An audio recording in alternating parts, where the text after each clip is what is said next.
Hey guys, Nick Biddle here coming at you with this week's drip, and we're still going through our series on complacency, and this week I want to challenge you to lay down a challenge for either yourself or those that you lead.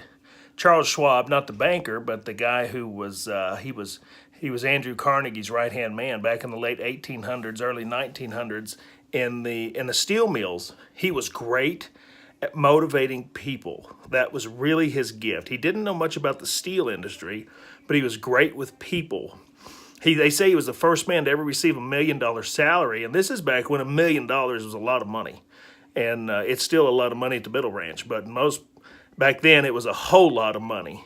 And they had several steel mills, and the story goes, and I got this story out of Dale Carnegie's book, How to Win Friends and Influence People, but one of the stories that was told was Charles Schwab, one of his mills was the dog. And if you got multiple mills, there's always one that's a dog. And he went in to the manager and he just asked him, he's like, how can a manager as good as you and as capable as you are not get more out of your guys on a daily basis? And the manager's like, I have no idea. And without saying another word, Charles Schwab turned to one of the individuals who was getting off, I think it was the day crew, and he just said, how many heats did you guys produce today? And that young man looked at him and he just said 6. And so Charles Schwab got a great big piece of chalk and he wrote a big 6 on the floor. When the night crew came in, they said, what's that great big 6 on the floor? And the guys from the day crew said, hey, the big boss was here and he asked us how many heats we turned, and 6 was the number that we came up with. And so he wrote a big 6 on the floor, and that's what we did. And the night crew said, well, good grief, we can do better than that.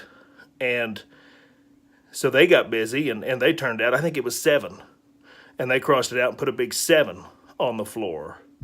And then when the next crew came in, they said, well, golly, we did 6, and now they've done 7. We can do better than that. And they got their guys enthused, and they ended up turning 10 heats in that shift.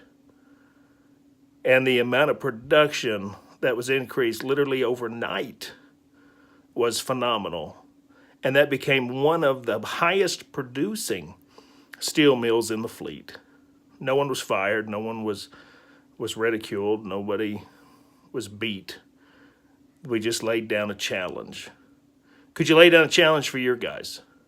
Could you lay down a challenge for yourself? A lot of us will respond to a challenge a lot better than we will to criticism or threats. But this week I want to challenge you to lay down a challenge for yourself or those that you work with. And let's just see what happens. Till next time, guys, take care.